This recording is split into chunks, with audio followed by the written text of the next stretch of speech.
Assalamualaikum warahmatullahi wabarakatuh. Innal hamdalillah nahmaduhu wa nasta'inuhu wa nastaghfiruh wa na'udzu billahi min shururi anfusina wa min sayyiati a'malina. May yahdihillahu fala mudilla lahu wa may yudlil fala hadiyalah. Asyhadu an la ilaha illallah wahdahu la syarika lah wa asyhadu anna Muhammadan abduhu wa rasuluh. Ya ayyuhalladzina amanu taqullaha haqqa tuqatih wa la tamutunna illa wa antum muslimun. Ya ayyuhan nasu taqu rabbakumul ladzi khalaqakum min nafsin wahidah wa khalaqa minha zawjaha wa batha minhuma rijalan katsiran wa nisaa'a wattaqullaha alladzi tasaaluna bihi wal arham innallaha kana 'alaikum raqiba.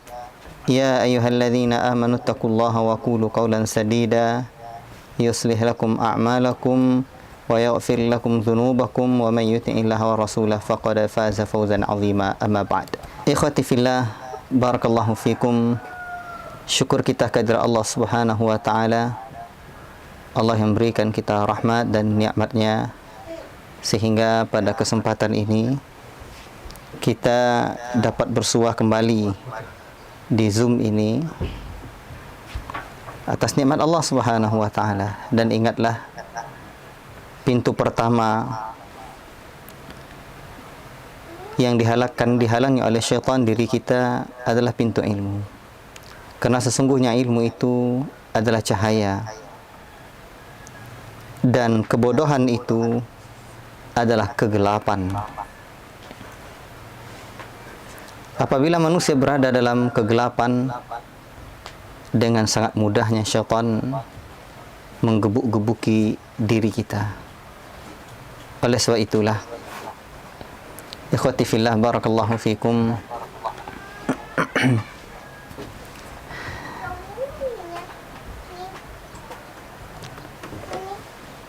kita bersyukur sekali kepada Allah Subhanahu wa taala dapat menuntut ilmu. May yuridillahu bihi khaira yufaqihu fid din. Barang siapa dikehendaki oleh Allah Subhanahu wa taala baik, maka Allah taala berikan kepahaman dalam agama ini. Apalagi ilmu tentang pendidikan anak. Ketika Rasulullah sallallahu alaihi wasallam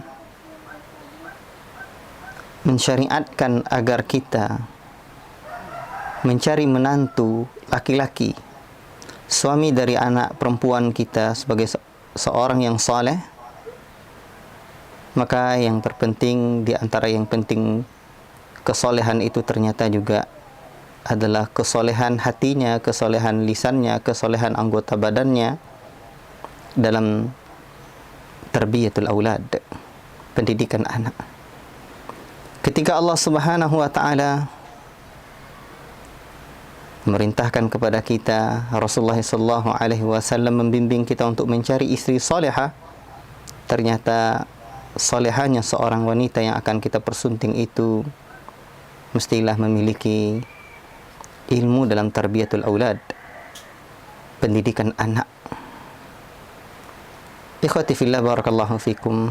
Baiklah, tema diskusi kita, materi awal dari saya pada siang ini dulu masih melanjutkan tema yang telah kita sampaikan pada pekan yang lalu. InsyaAllah ta'ala nanti kita bisa berbincang, berdiskusi bersama, ya, tanya jawab insyaAllah ta'ala. Pentingnya memahami dan memahamkan tujuan pendidikan pada anak. Memahami tujuan pendidikan bagi orang tua, guru, anak dan santri adalah sesuatu yang urgen sekali. Betapa kacau sebuah proses pendidikan tanpa mengetahui arah dan tujuannya. Semuanya akan terayun dalam kehampaan, terombang-ambing dalam kebingungan. Untuk itulah, ikhwati fillah, barakallahu fikum, mari kita sama-sama belajar apa sesungguhnya tujuan pendidikan itu. Ikhwati fillah, Ini ada tulisan saya part yang kedua. Insyaallah taala jika rekamannya sudah selesai akan saya share bersama rekamannya insyaallah taala. Dalam petunjuk Allah taala, tujuan pendidikan adalah untuk menyelamatkan diri, anak dan keluarga kita dari siksa neraka. Allah Subhanahu wa taala berfirman dalam surah At-Tahrim ayat yang ke-6, Ya ayyuhalladzina amanu qu anfusakum wa ahlikum nara. Wahai sekalian orang-orang yang beriman, peliharalah dirimu dan keluargamu dari siksa neraka. Kita sudah sering mendengar ayat yang mulia ini. Lalu kaitannya dengan pendidikan anak, bagaimana langkah konkretnya? Mari kita lihat. Generasi terbaik dan paling terdidik di kalangan umat ini, para sahabat Nabi sallallahu alaihi wasallam menjelaskan.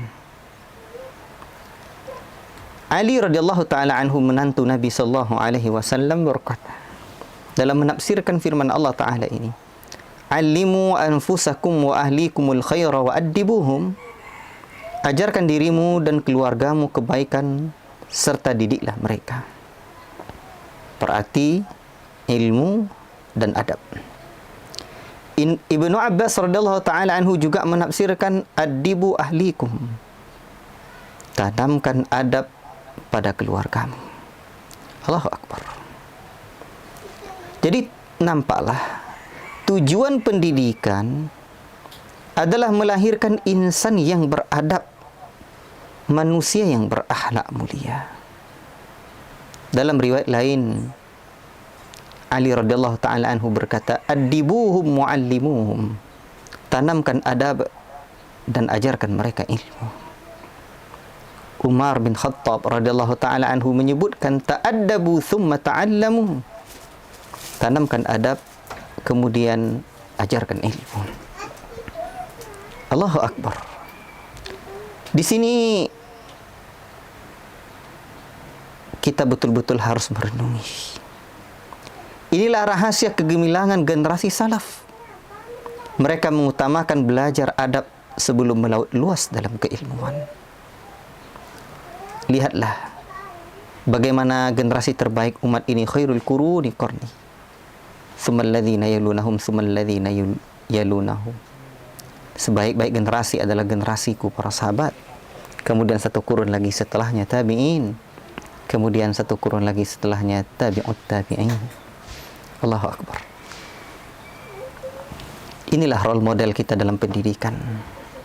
Dan senantiasa para ulama kita mengikutinya dari zaman ke zaman. Lihatlah orang-orang besar yang telah sukses dididik dan sukses pula mendidik. Imam Malik rahimahullah ta'ala berkata, dulu ibuku menyuruhku untuk duduk bermajelis dengan Rabi'ah ibnu Abi Abdurrahman, seorang faqih di kota Madinah di masanya. Kanat ummi tu'ammimuni wa taqulu li.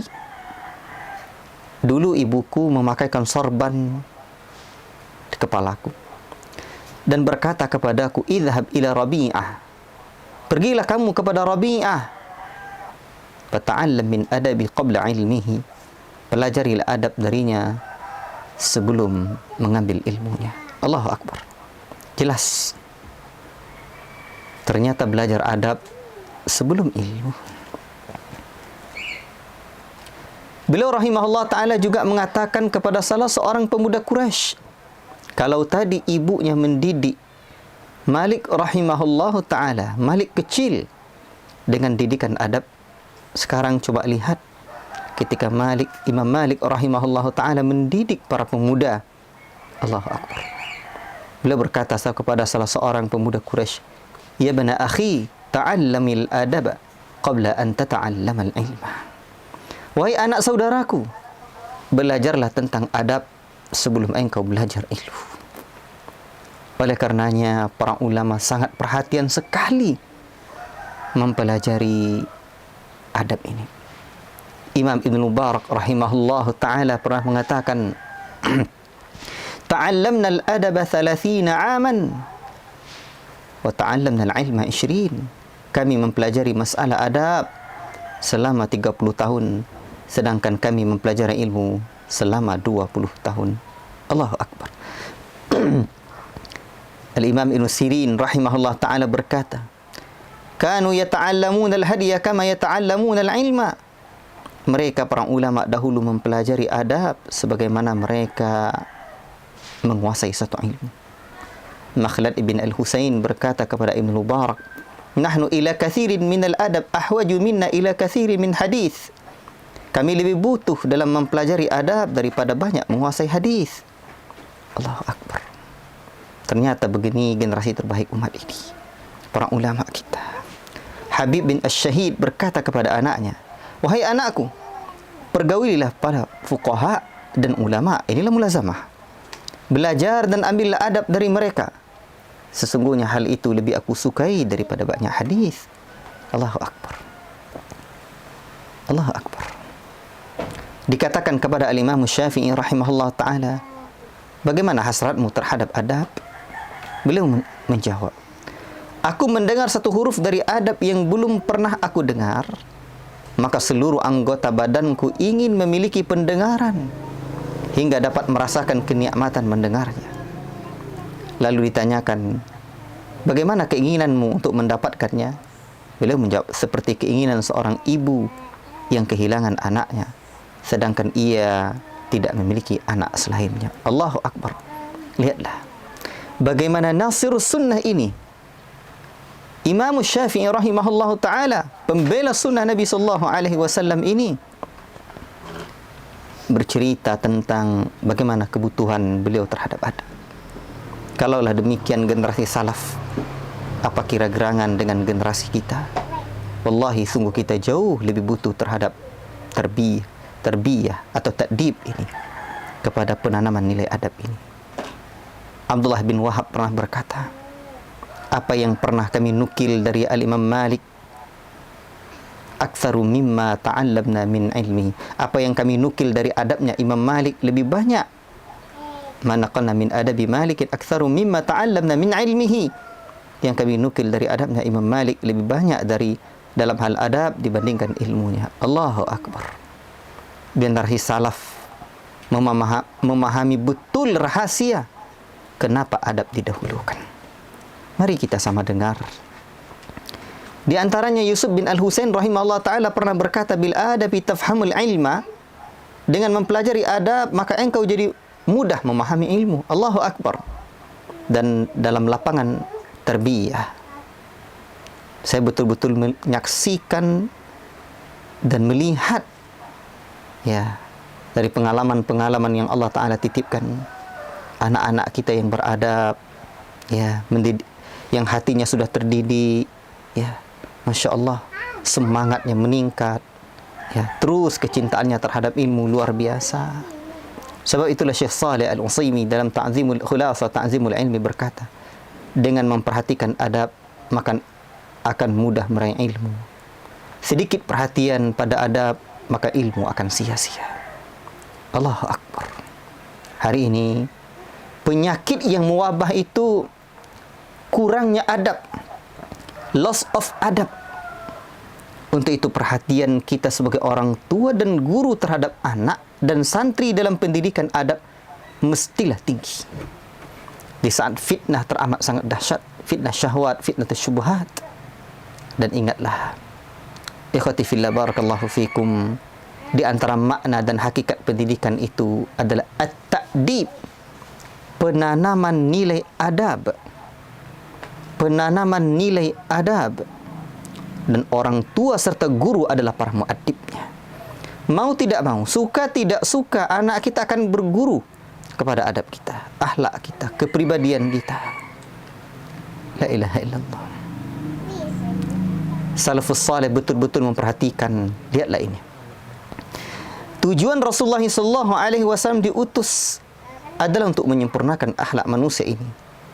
Nabi SAW pernah bersabda, innama bu'ithtu liutammima makarimal akhlaq. Sesungguhnya aku diutus untuk menyempurnakan akhlak-akhlak mulia. Dan lihatlah Nabi sallallahu alaihi wasallam dipuji oleh Allah Taala karena akhlaknya.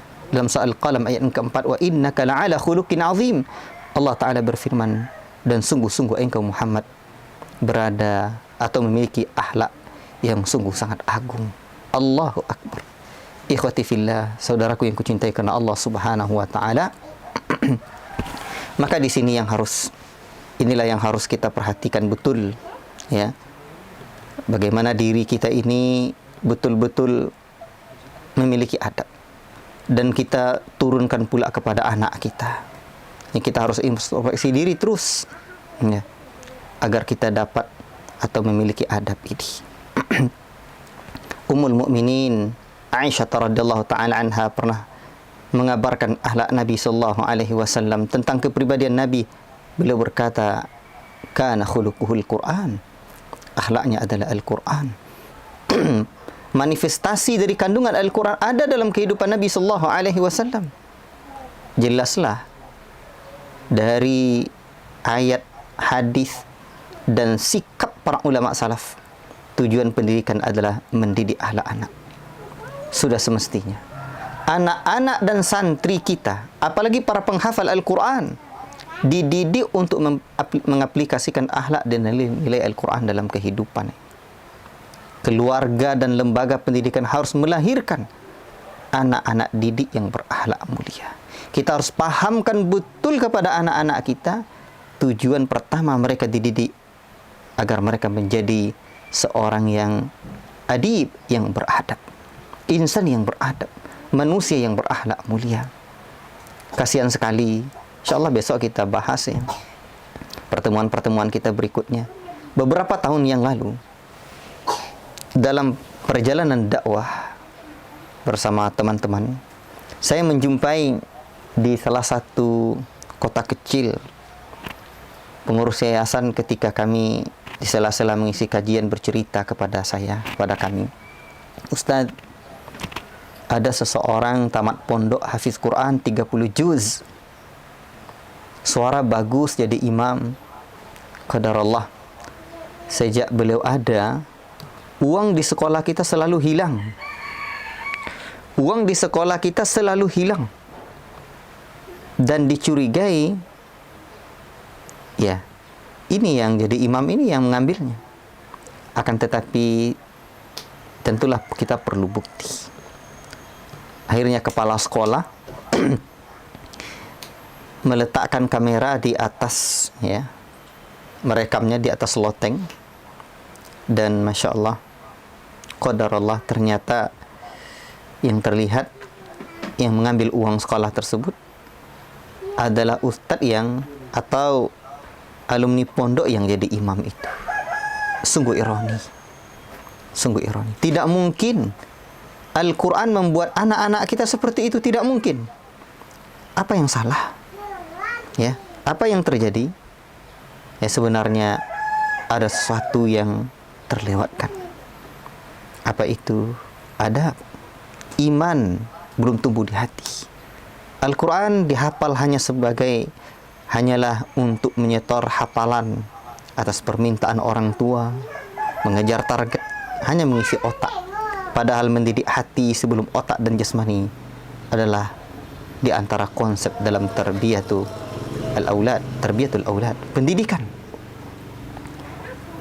Ikhwati fillah, barakallahu fikum. Berarti kalau pada pertemuan pertama kemarin saya sebutkan tujuan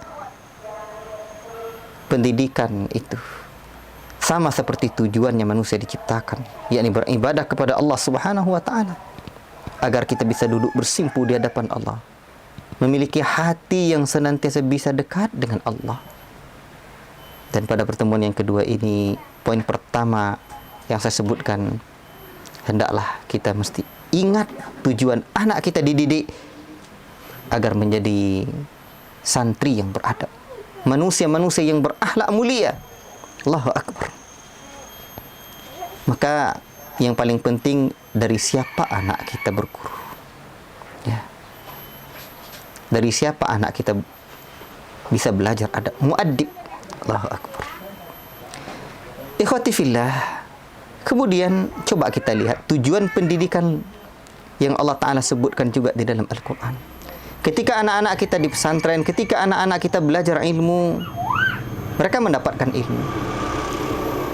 Allah Ta'ala berfirman dalam surat Fatir ayat yang ke-28, innama yakhshallaha min ibadihi ulama. Hanya saja orang-orang yang takut kepada Allah dari kalangan hamba ini adalah para ulama. Ikhwati fillah, para ilmuwan yang beradab adalah mereka yang memiliki rasa khasyah, rasa takut kepada Allah Ta'ala ketika sendiri atau banyak orang. Sebab itulah ilmu fardu ain yang paling utama dan yang pertama untuk dipelajari adalah ilmu mengenal Allah Subhanahu wa Ta'ala. Sungguh sedih kita betapa banyak anak kita kenal dengan nama makhluk, tapi anak kita tidak kenal dengan nama sang Khaliknya. La ilaha illallah. Dan dengan mengenal nama-nama serta sifat-sifat Allah Ta'ala ini akan melahirkan rasa takut kepadanya. Imam Ibnu Katsir rahimahullah Ta'ala pernah menyebutkan sesungguhnya yang paling takut kepada Allah dengan takut yang sebenar-benarnya adalah para ulama, orang berilmu.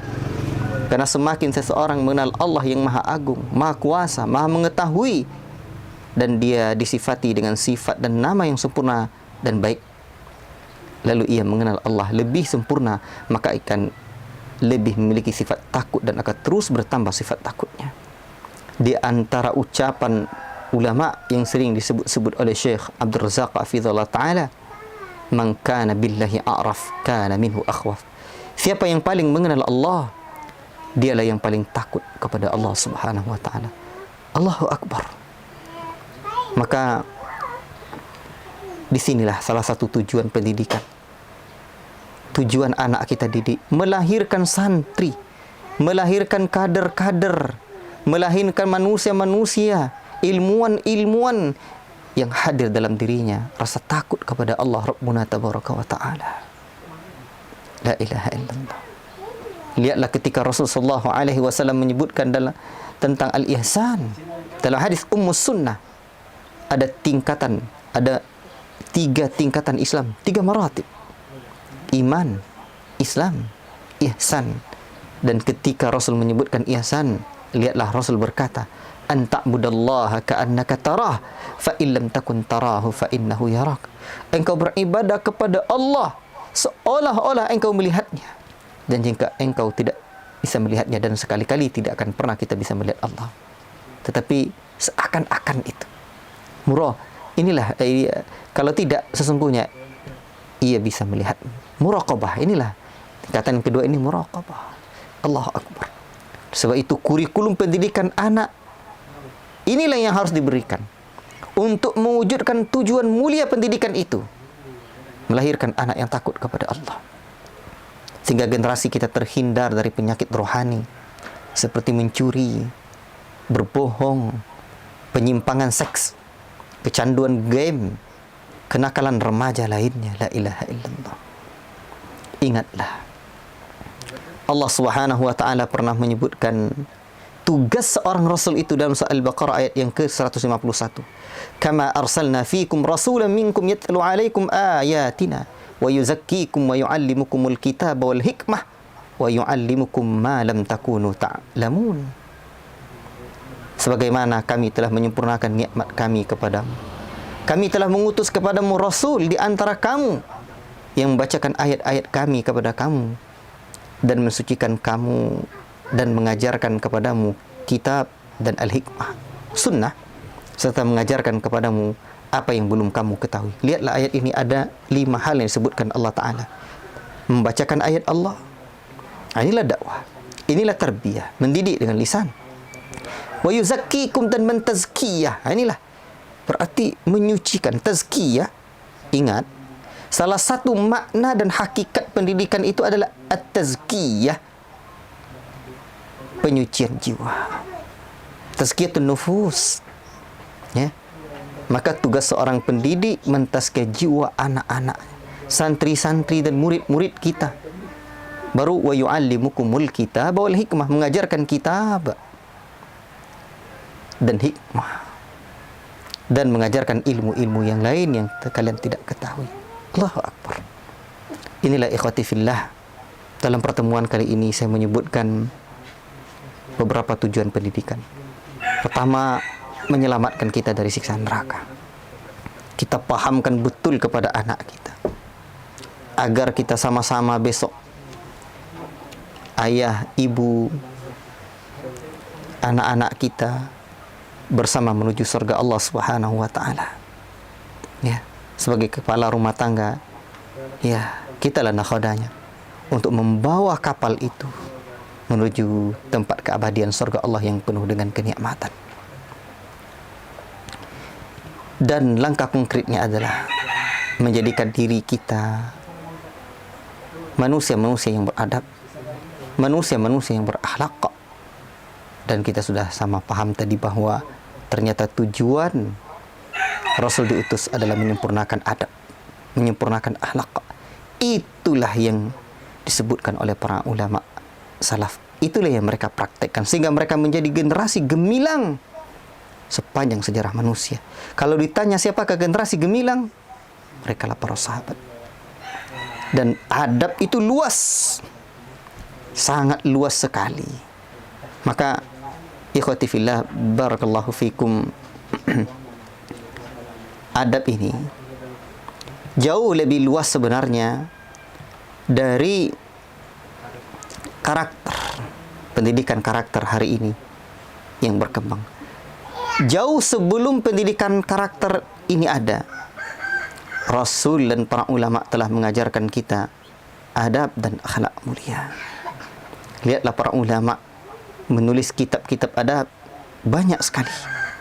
Maka di antara kitab yang mesti sering kita baca, yang harus ada di rumah-rumah kita, adalah kitab misalkan Mawsu'atul Adab Al-Islamiyah, yang diterjemahkan menjadi ensiklopedia adab. Ya, ini. Kemarin ada yang bertanya, bagaimana cara belajar adab, Ustadz? Belajar adab itu pertama dengan keteladanan, kedua dengan motivasi. Untuk menghadirkan motivasi itu dengan kisah-kisah, dan juga belajar dari orang-orang yang sangat beradab.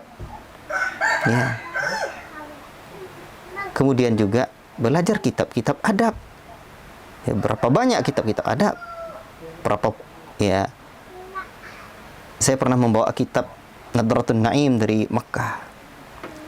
Dihadiahi oleh Maktab Jamiat Makkah Selatan. Saya coba melihat dalam kitab Nadratun Naim ini, berapa jilid ya? Ada 12 ya. Ya, 12 jilid. Ada 12 jilid kitab Nadratun Naim ini. Ini kitab yang menjelaskan tentang akhlak-akhlak Rasulullah sallallahu alaihi wasallam. Allahu akbar. Di situ disebutkan ada sekitar 160-an sifat-sifat terpuji. Dan ada sekitar 200 sifat-sifat terpuji, dan ada sekitar 160-an sifat-sifat yang tercela. Inilah adab dan akhlak. Dalam ensiklopedia adab itu lebih kurang 80-an adab-adab Islam. Dan masih banyak kitab-kitab adab yang lain. Lihat melaut luasnya Al-Imam Al-Bukhari menerangkan di dalam Adabul Mufrad. Ini untuk menata akhlak dan adab ini. Wallahu ta'ala alam bissawab. Cukup sekian dulu materi dari saya. Kita masuk ke diskusi tanya jawab. Yang dapat saya jawab. Yang tidak, ya silakan bertanya kepada guru-guru dakwah kita yang jauh lebih senior dari saya. Wallahu ta'ala a'lam bissawab.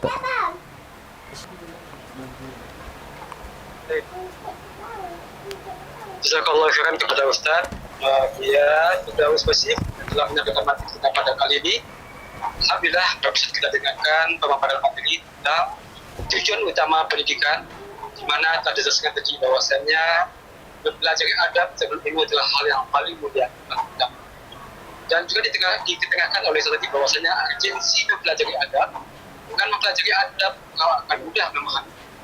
Dan juga dengan mempelajari adab kau akan mempunyai kontrol akhlak dan kehidupan yang mulia. Juga dengan adab akan mentazkiyah jiwa kita. Baik, kita akan masuk kepada sesi tanya jawab kepada Bapak dan Ibu beserta daurah yang hadir pada kali ini. Silakan menyampaikan pertanyaan langsung atau menulis di ruangan chat. Insyaallah akan kita bacakan satu persatu. Dan kepada Bapak dan Ibu yang ingin bertanya, silakan langsung bisa direkam voice. Baik, silakan kepada para hadirin semuanya. Cepat.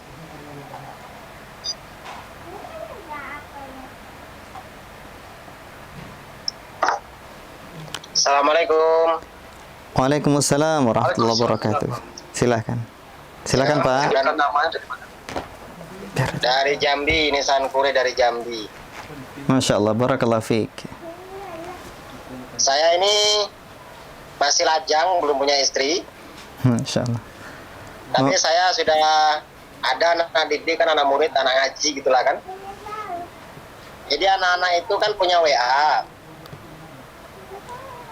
Jadi WA itu kan saya sering mengintai WA dia itu setengah malam gitu kan, kadang masih online tengah malam.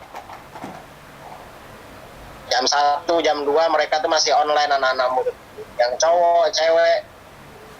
Itu bagaimana kita dalam ngasih penjelasan kepada mereka agar mereka tidak begadang tengah malam. Sedangkan begadang itu kan hal yang tidak bagus juga untuk kesehatan. Tapi kesehatan juga tidak bagus, untuk pergaulan juga tidak bagus. Mereka kan online itu mereka itu chattingan dengan orang lain, dengan orang jauh, ya tempat tinggalnya jauh, sedangkan pengaruh tengah malam itu sangat buruk. Nah, bagaimana cara kita untuk melakukan pendidikan terhadap mereka bahwa mereka jangan begadang lagi gitu lah.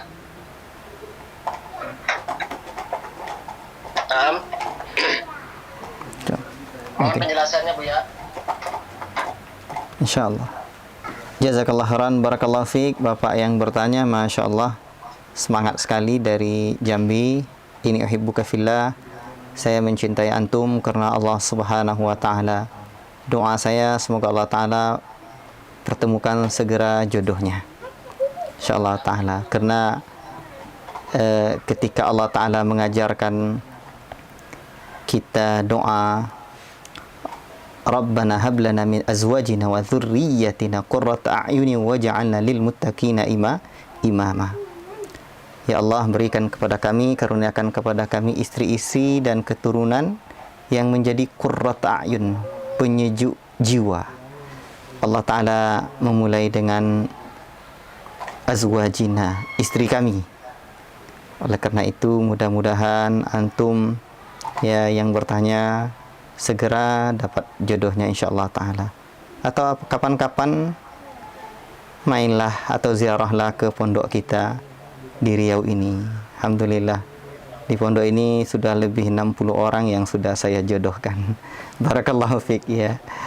Besar kecil tua muda ada di sini. Baik, itu yang pertama, saya mencintai antum karena Allah Subhanahu wa taala. Tapi memang jodoh ini urusan takdir Allah.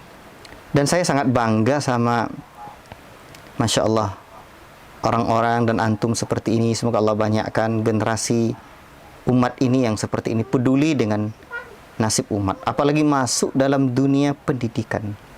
Dunia pendidikan itu Masya Allah lebih luas, lebih dalam ya,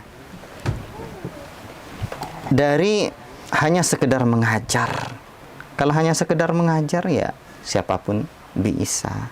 Bahkan ya anak-anak tamat,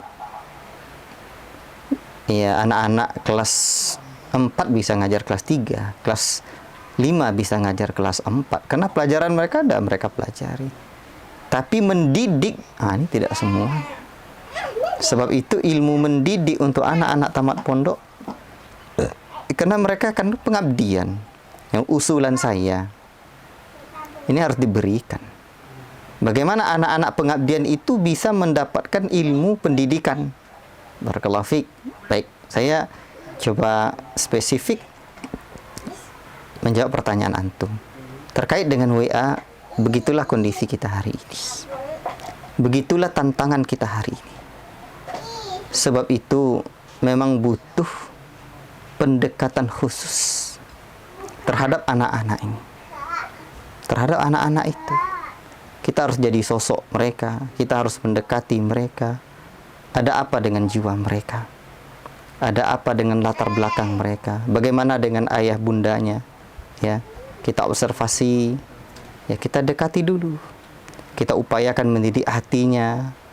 Ya, kalaupun kita paksa, ya, lihat, boleh jadi belum paksa. Boleh jadi kita tumbuhkan kecintaannya pada diri kita dahulu. Kita masuk ke dalam dunia alam mereka, diri mereka, insyaallah mereka masuk ke dalam tarbiyah kita. Ada santri-santri kita yang juga asik dengan WA, dengan handphone. Ya, coba kita dalami bagaimana diri mereka. Oh, ternyata anak-anak ini suka main-main, suka jalan-jalan, suka traveling, suka sesuatu yang menantang. Akhirnya kita didik ke pedalaman. Didik ke pedalaman di sana ternyata baik. Beberapa hari yang lalu ibunya WA saya, Ustadz, kayaknya yang cocok dengan anak saya memang di pedalaman sana, di Pulau Punyalai. Izinkan anak saya selalu di sana, Ustadz. Di sana dia aktif. Ya, kegiatan-kegiatan. Dan perlu kita ingat, tidak semua anak kita harus jadi ustadz. Tapi yang penting anak kita jadi saleh dan muslih. Orang yang baik dan bisa memperbaiki umat ini. Bisa hadir sebagai sosok yang membangun peradaban umat. Apapun itu bakatnya. Seperti yang saya katakan, boleh jadi dia bisa otak-atik, ya, bisa perbaiki laptop, perbaiki apa. Boleh jadi itu bakatnya.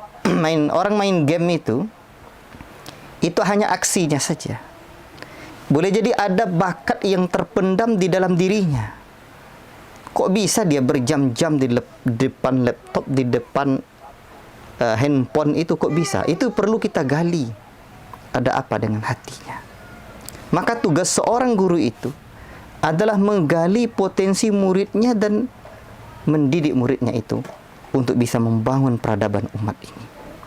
Maka ini perlu dinilai dulu, Pak Akhil Karim, Akhil Habib. Itu umur berapa? Usia SD kah? Usia remaja kah? Jadi masing-masing itu ada tahapan-tahapannya.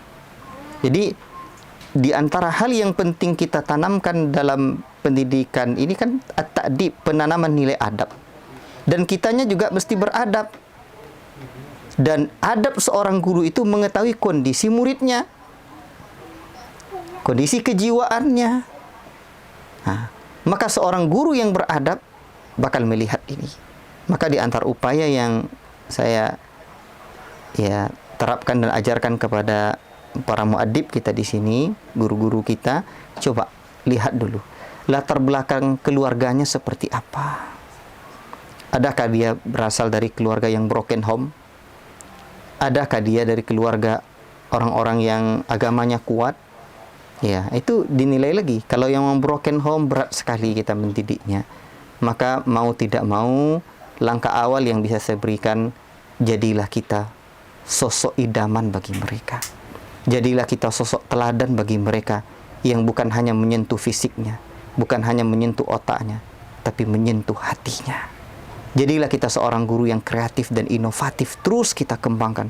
Soal konsep beginilah, tapi soal trik dan langkah di lapangan kita dititipkan Allah Subhanahu wa taala akal. Ya, inilah kita kembangkan dari ilmu-ilmu yang ada. Wallahu taala a'lam bishawab. Saya harap antum yang bertanya WA saya, kita lebih komunikasi lebih lanjut, ya. Apa yang mungkin bisa saya bantu, insyaallah siap bisa saya bantu. Barakallahu fikum biiznillah. Tafadhal, saya kembalikan kepada Abu Alifah. Jazakallahu khairan, Buya, terima kasih banyak. Alhamdulillah, jazakallah khairan Ustaz.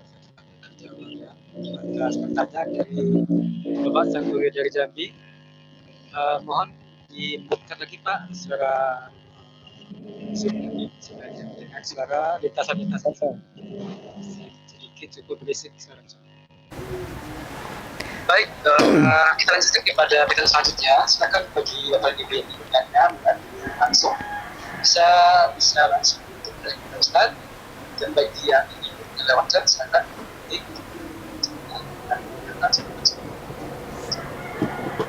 Baik, silakan kita berikan kesempatan satu lagi buat para Ikhwati fillah, barakallahu fikum.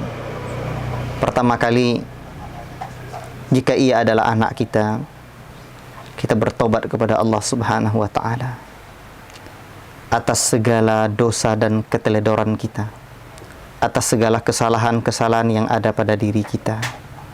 Ya. Rangkul anak kita, ya, peluk mereka, ya. Biarlah kita menangis di hadapan mereka atas kekurangan ilmu yang telah pernah terjadi dalam diri kita. Kita tidak bisa mendidik mereka dahulu. Tidaklah akan pernah ada asap kecuali ada api. Anak-anak kita mencontoh kita.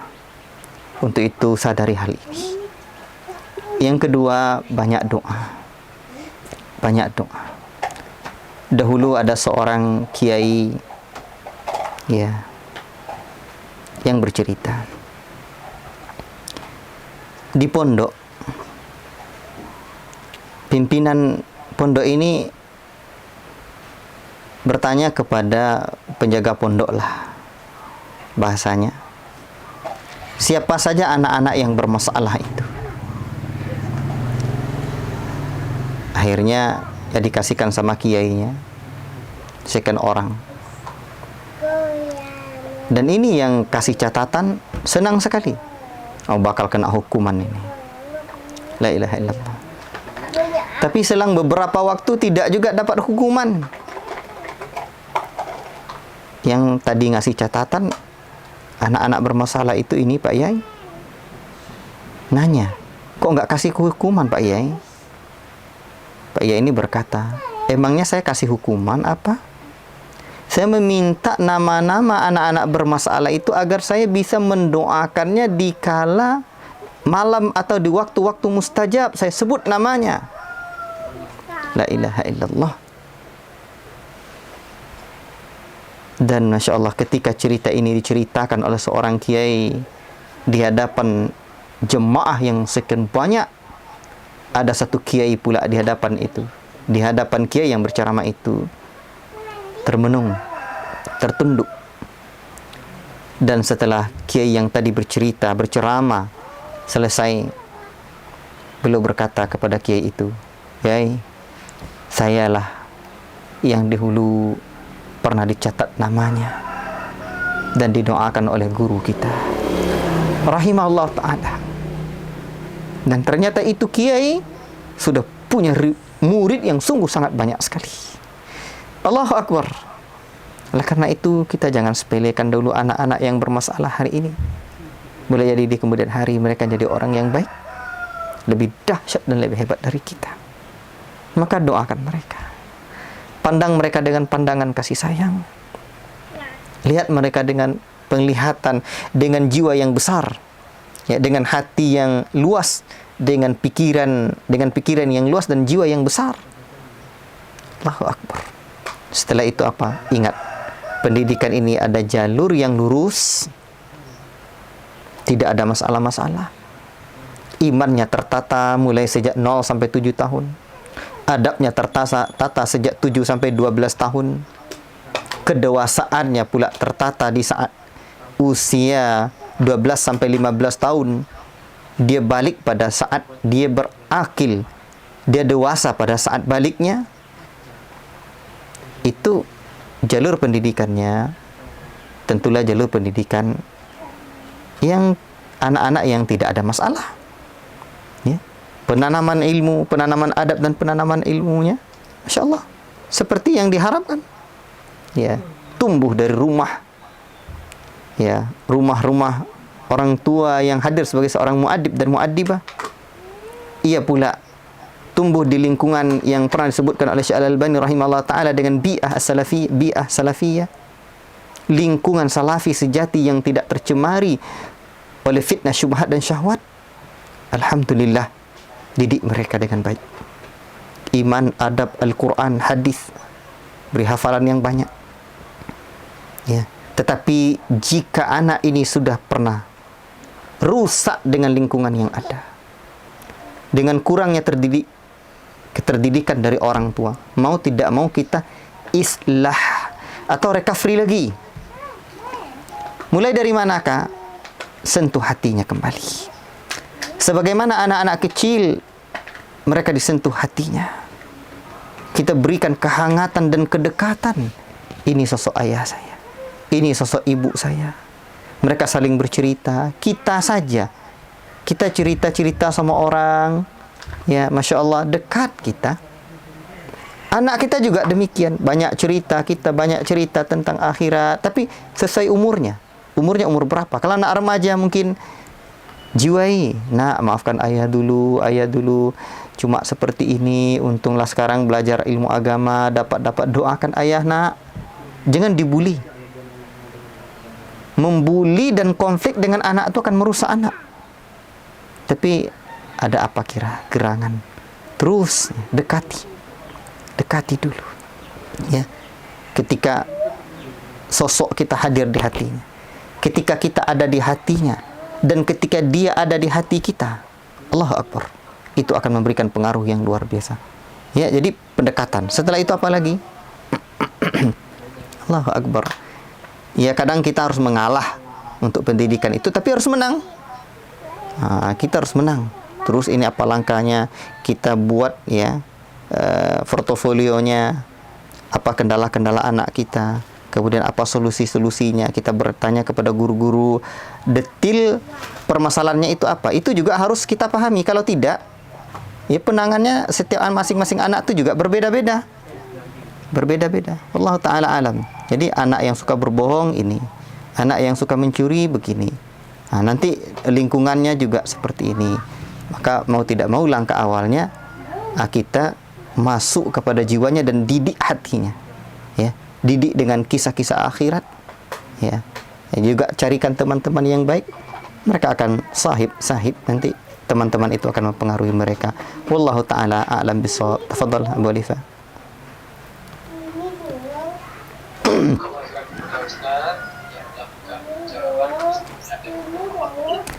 Baik, selanjutnya kita buka lagi pertanyaan langsung audio pada para audio yang sedang mendengarkan kajian ini. Silakan bisa bertanya langsung melalui Zoom atau bisa langsung melalui voice.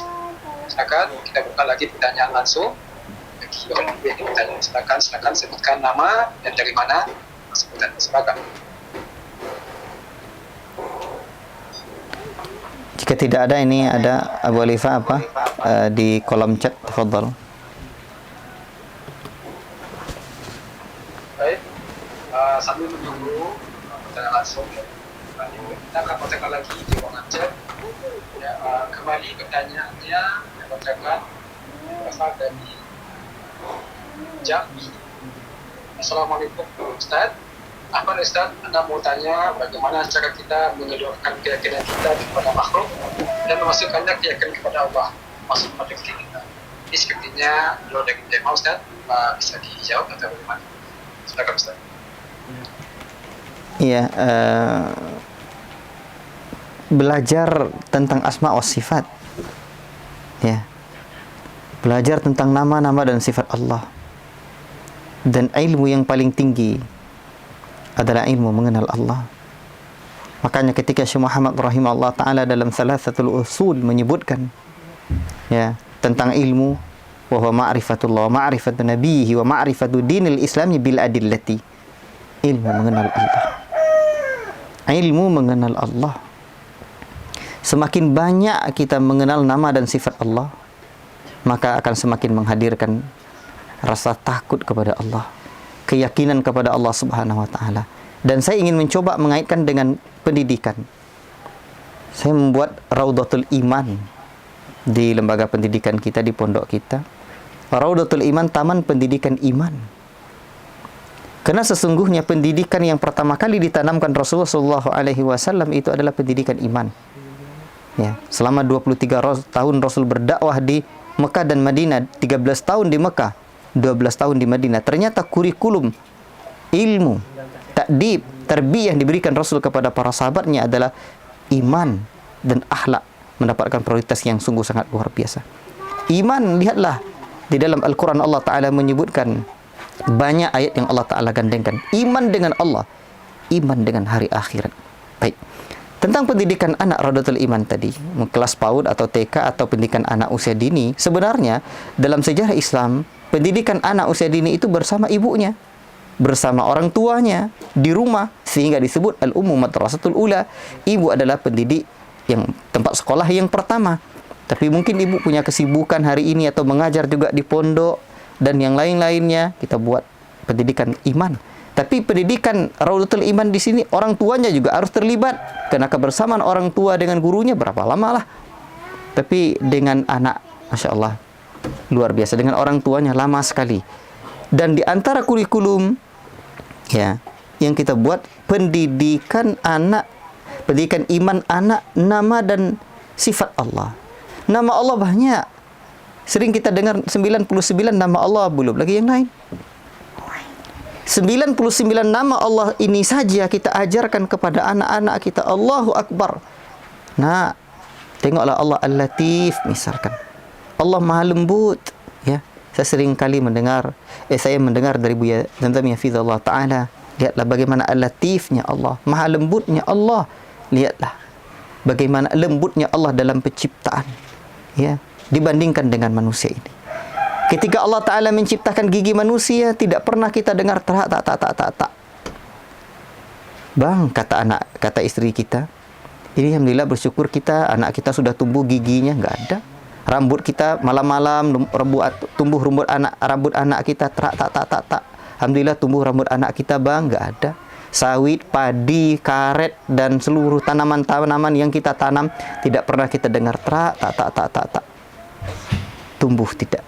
Tapi coba ketika gigi kita saja patah, ketika gigi kita saja sakit, kita bawa ke dokter, uang harus keluar 75.000 atau 50.000. Kita pun mengerang kesakitan. Itulah beda penanganan makhluk dengan penciptaan Allah Subhanahu wa Ta'ala. Ini ceritakan sama anak-anak, cobalah kita punya gigi begini, ya, kita punya ini, siapa yang ciptakan? Allah. Kita jiwai ini, Masya Allah. Kan wal khaliqul mudabbir misalkan, atau nama Allah, saya rekomendasikan kitabnya Syekh Abdul Razak, Fikih Asmaul Husna, buat urutannya itu. Allah Sami', Allah Basir, tanamkan dialog. Metodenya apa? Dialog terbawi dengan mereka. Insya Allah, misalkan nanti kita bawa mereka, kan anak-anak kecil itu memang disentuh dengan dialog terus, cerita terus. Kalau dia bertanya, jawab. Jadi dia bertanya kadang, kenapa? Itu tanda ingin tahu. Itu potensi yang tumbuh dalam dirinya. Tanya. Nah, misalkan, ayo kita nengok ikan yuk. Di sini kan ada kolam. Ya, nengok ikan yuk. Ikan itu ciptaan Allah Subhanahu wa Ta'ala. Nah, siapa yang ciptakan? Allah. Begitulah Allah menciptakan. Kalau ikan hidup dalam air. Tapi kalau kucing, tidak. Kalau kita manusia, berbicara. Tapi kalau burung, ciut misalkan, atau ayam berkokok kukuruyuk. Allah yang ciptakan. Kita sentuh hatinya. Ini akan membekas lama dalam dirinya. Inilah pendidikan anak yang harus hadir. Ketika anak kita menjelang tidur, kalau dulu kan cerita monyet, cerita harimau, cerita macam-macam orang tua kita. Hari ini kita sudah belajar agama, cerita sama mereka. Ya, itu pendengaran mereka menyimpan. Ya, mata mereka menyimpan, jiwa mereka menyimpan. Allahu Akbar. Tapi ikhwati fillah barakallahu fikum, maka disinilah peran seorang ibu, banyak mengaitkan iman itu dengan diskusi, dialog iman, diskusi terbawi dengan anaknya. Ini cara menanamkan keyakinan pada makhluk itu, ya seperti menanamkan keyakinan kepada Allah itu, ya seperti itu. Wallahu ta'ala alam bisawab. Dan insyaallah ada nanti materi-materi kita tentang kiat menumbuhkan tauhid pada anak, insyaallah ta'ala. Wallahu ta'ala alam bisawab. Fadhal Abu Alifah. Ini kita sampai pukul berapa? Kita jawab aja dulu pertanyaan-pertanyaan yang ada. Silakan Abu Alifah. Dan ingin saya sampaikan, ada pertanyaan-pertanyaan masuk, silakan ke admin saja. Ya, ke admin. Insyaallah di WA itu, insyaallah doakan saya ada waktu untuk menulis. Saya melihat di WA itu tulisan saja, dan nanti di Telegram kan kita buatkan juga, kan kirim rekaman oleh teman-teman kita, admin-admin dan sahabat-sahabat kita yang bantu kita. Barakallahu fikum. Silakan Bu Alifah, saya kembalikan kepada antum. Jazakallah. Baik, kita kembali bacakan sebuah pertanyaan di kolom chat. Ini berasal dari Kristiana. Bertanya sebagai berikut. Ustaz bertanya, saya punya anak angkat perempuan, sekarang sudah kelas 3 MTSN di pesantren. Anak angkat sejak usia 3 hari. Menurut syariat, umur berapa anak harus memberitahu yang sebenarnya agar tidak menghancurkan perasaan anak angkat anak?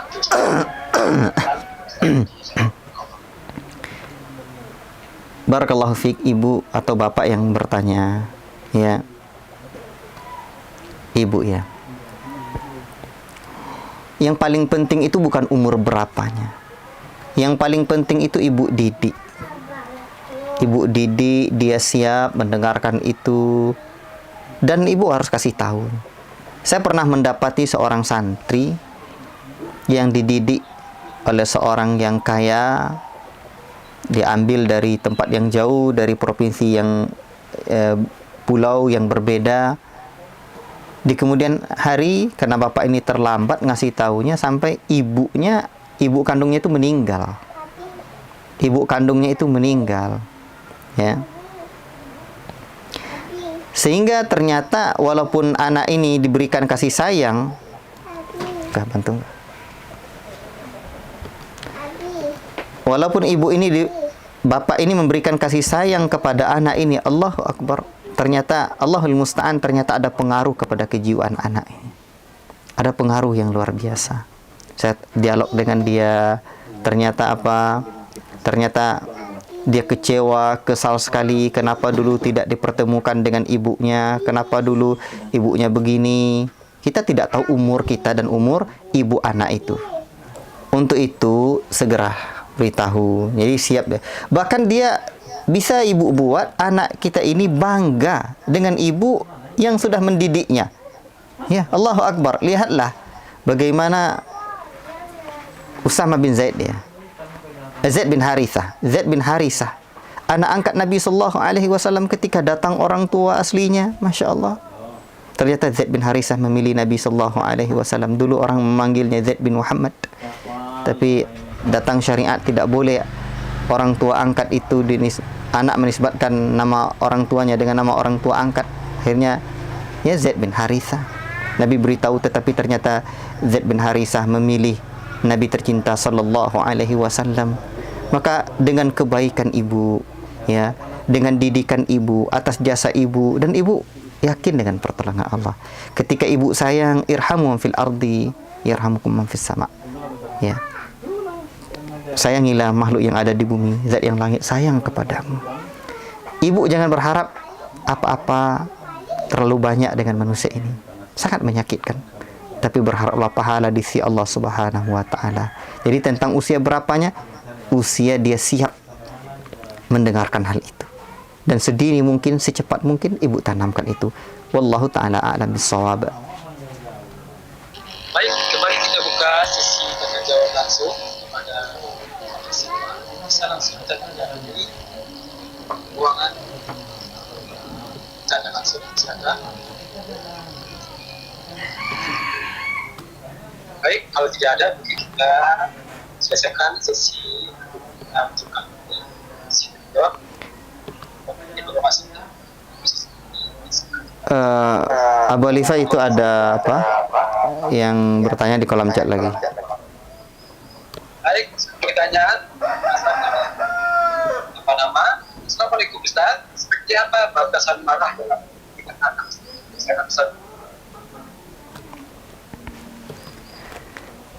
Ya, insyaallah taala nanti ada fikih marah ya. Karena memang marah ini kan Rasul sallallahu alaihi wasallam sendiri sudah sebutkan, la taghdab, jangan marah. Ya. Insyaallah taala ada pertemuan khusus kita nanti fikih marah. Fikih marah kepada anak, insyaallah taala. Ini tahapan-tahapannya seperti apa. Dan tidak ya mengucapkan kata jangan juga boleh, marah juga boleh, melihat kondisinya. Tapi yang paling penting itu jangan konflik dengan anak. Nah, ini bahaya. Ya. Jadi mendidik itu usahakan jangan konflik dengan anak. Ya, untuk saat ini itu saja dulu yang dapat saya jawab. Kemudian Ini saya tambahkan, Bu Alifah, ada yang bertanya lagi tadi, keteladanan seperti apa seorang guru dapat kita teladani dalam muamalah, akhlak dan budi pekerti. Saya anjurkan membaca kitab adab karya Imam Nawawi rahimahullah taala, ya, dan kitab-kitab adab yang lain yang terkait dengan adab seorang guru seperti dalam Tazkiratus Sami' wal Mutakallim. Ya, wallahu taala alam bisawab. Ya, ini juga ada, Bu Alifah, bagaimana sikap orang tua yang suka membanding-bandingkan kelebihan anaknya dengan anak orang lain. Nah, ini juga tidak baik. Tidak baik ya. Untuk itu, anak itu bukan dibully, tapi anak itu dimotivasi. Anak itu dirangkul, dididik, ya, diberikan motivasi, semangat. Wallahu taala alam bisawab. Mungkin sampai sini kita cukupkan dahulu, Abu Alifah. Jazakallah khairan, dan saya closing saja dahulu sebelum saya serahkan kepada antum. Khulasatul kalam, ya, kesimpulannya kita penting sekali memahami dan memahamkan tujuan pendidikan kepada anak kita. Wallahi, ketika kita salah pemahaman dalam tujuan pendidikan, maka akan berakibat fatal di kemudian hari. Anak, ya, senang kita dengan menghafal Quran, ya, tetapi ada sesuatu yang harus kita ingat sebelum itu, penanaman adabnya, penanaman akhlaknya. Dan ingatlah, ilmu itu fardu ain, fardu kifayah. Menghafal Al-Quran 30 juz kita senang, tapi dia fardu kifayah. Namun ilmu, didikan, bagaimana membentuk kepribadian agar menjadi seorang yang beradab, seorang muslim sejati, adalah fardu ain. Wallahu ta'ala a'lam bisawab. Pertanyaan yang belum terjawab nanti saya jawab di WA insyaallah ta'ala. Jazakumullahu khairan. Cukup sekian dari saya. Wassallallahu wasallam ala nabiyina Muhammad wa ala alihi wa sahbihi ajma'in. Saya serahkan kepada Abu Alifah. Barakallahu fiik. Alhamdulillah, jazakallah khairan kepada Abu Bashir sendiri. Hafizallahu ta'ala, semoga Allah senantiasa menjaga Ustaz, jaga, dan para ibu dan ibu yang hadir pada kesempatan ini. Kita sudah sampai di penghujung agenda kita pada bincang terbawi data kelima ini, yang merupakan bagian kedua dari tema kita, pentingnya memahami dan memahamkan tujuan pendidikan pada anak dan santri. Mudah-mudahan apa yang telah disampaikan di beberapa lesson kita bisa kita ambil hikmahnya dan bisa kita aplikasikan atau kita amalkan pada kehidupan kita sehari-hari. Dan kepada Bapak Ibu yang masih penasaran atau ingin bertanya, bisa melalui grup yang terbawi yang sudah masuk grup, bisa langsung. Dan mohon dimaklumi, mungkin jawabannya bisa satu juga karena kesempatan Ustaz. Insyaallah Ustaz akan berusaha memberikan jawaban apa-apa yang telah kita bertanya kepada apa yang diikuti semuanya. Kami mengucapkan terima kasih atas kehadirannya pada kesempatan ini. Mudah-mudahan kita berdoa kepada Allah SWT, diberi kesehatan selalu, dan juga kemudahan untuk kembali hadir bersama kita pada bincang berikutnya. Dan terima kasih juga kepada semua tim yang terlibat bantu kegiatan Zoom kali ini. Mudah-mudahan semua mendapat keberkahan dan kemuliaan dan pahala dari Allah SWT. Demikian pada kita ini, dan kita tutup dengan doa kafir majlis. Subhanakallahumma wa bihamdika asyhadu an la ilaha illa anta. Assalamualaikum warahmatullahi wabarakatuh. Waalaikumsalam warahmatullahi wabarakatuh.